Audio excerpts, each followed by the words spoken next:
Fala aí, galera, beleza? Eu sou o Caio Lima, esse aqui é mais um vídeo para o canal do Rede Poderosa. E, cara, vocês podem perceber que tudo deu errado, né? Meu chroma quebrou, é, a minha iluminação tá meio mambembe, eu não consegui regular a câmera, mas no meio desse chorume todo, vocês podem perceber que a poesia nasce daí. Porque sem tudo isso acontecer, Prajolinha não estaria deitado numa fronha de livro.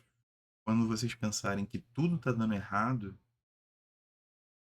é isso que pode acontecer com você, cara. A poesia, ela está exalando pelos seus poros e você não se permite. E nessa loucura toda, né? Então a gente fica sempre sendo atravessado por essas intercorrências da vida e não consegue se isolar, né, cara? Felizmente eu não consigo não pensar se o Neymar vai para a Copa ou não. Porém, nisso tudo, em alguns 5 minutos que eu tive livre e que eu entendi que a minha única forma de escapar desse mundo era através do consumo, eu pesquisei André Breton. Há muito, muito tempo, andando por algum sebo do Rio de Janeiro, eu encontrei isto aqui. Poemas 2 de André Breton. É uma coletânea organizada e traduzida pelo Manuel Fernandes Ortega. É uma edição bilíngue, né? Uma edição em francês e espanhol. Né? Se tem o 2 é porque tem o 1.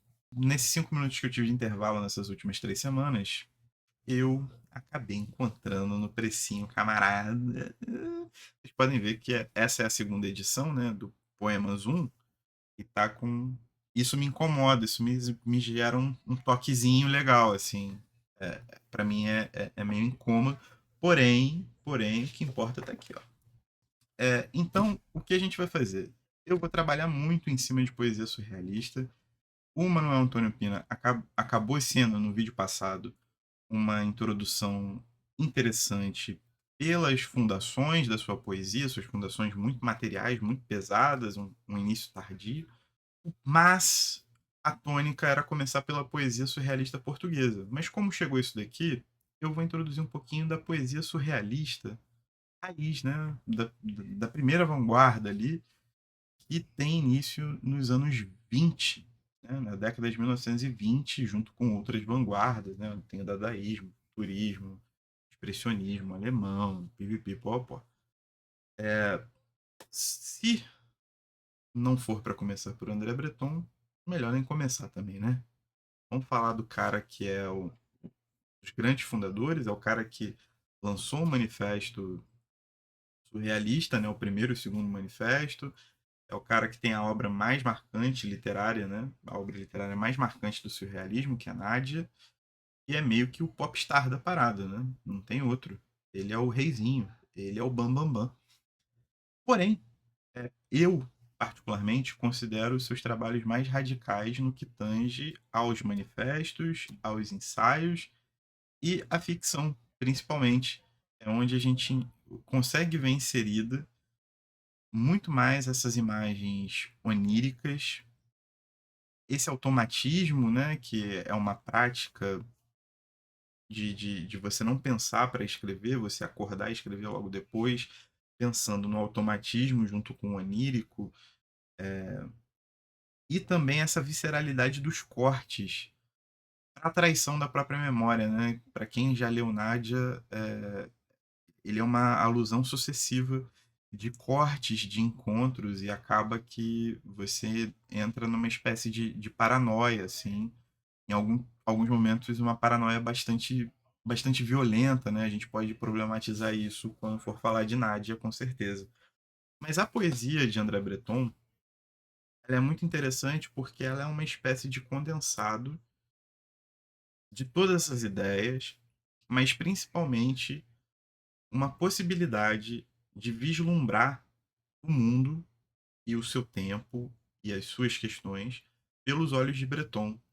Então, em vez dele radicaliza na poesia, ele tenta traduzir na poesia as suas percepções um pouco mais íntimas, né? Então é uma poesia um pouco mais aproximada, um pouco mais colocada dentro de uma obra tão movida pela radicalidade. E aqui a gente consegue ter algumas percepções mais agudas em relação às questões estéticas, às questões sociais, artísticas, às questões políticas, principalmente, em como a gente consegue diferenciar também o movimento surrealista nos seus pilares fundacionais em relação a outros movimentos estéticos contemporâneos e a outros desdobramentos do próprio surrealismo que vieram, né, em outras ondas, em diferentes continentes, no próprio continente europeu.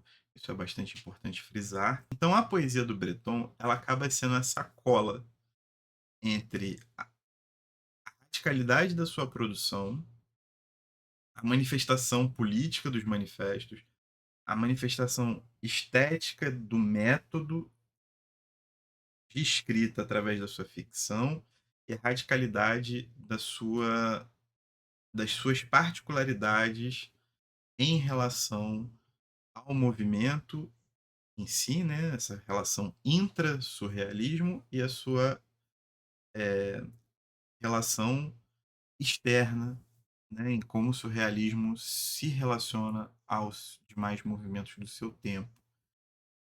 Eu acho que isso é muito sui generis, não é comum. Na verdade, o comum é o completo contrário, né? É que a poesia seja esse lugar da experimentação. Então a gente vê isso em Robert Denot, a gente vê isso em Tristan Tzara, a gente vê isso em Max Ernst, em certo ponto, a gente vê isso no Artaud depois. Enfim, né? O Aimé Césaire, por exemplo, a sua parte teatral e sua parte poética são muito radicais em relação à experimentação, né? A gente conhece muito o Aimé Césaire pela sua obra crítica ao colonialismo, né? Porém, ele foi amigado, foi amigável, esteve inserido no movimento surrealista francês, né? Dos seus anos vindouros aí. Então, ali você percebe uma poética muito voltada para o método, para a experimentação, para a radicalidade da potência surrealista enquanto forma, coisa que você não vê em André Breton. E isso é muito interessante, né? Isso é bastante confuso, de certa forma. Eu acho que esse vai ser uma pequena introdução. Eu realmente estou muito empolgado. Tipo, esse vídeo aqui é para mostrar que eu estou muito felizinho com algo que eu consegui achar, assim. Tipo, isso aqui é um sonho de consumo, mas isso aqui é felicidade, mano. E poesia selvagem é isso daí, cara. É meu gato dormindo em livros de um ecrã improvisado. Eu cansado falando sobre Breton e ter os dois na minha estante. E é isso. Por hoje é só. A gente volta com poesia selvagem não sei quando, mas dessa vez um pouco mais roteirizado, menos afobado. Provavelmente para falar de outro autor que não André Breton, porque André Breton eu prepararei com muito carinho para vocês. Beleza? É isso. Se liguem em tudo que a gente está fazendo aí e tchau.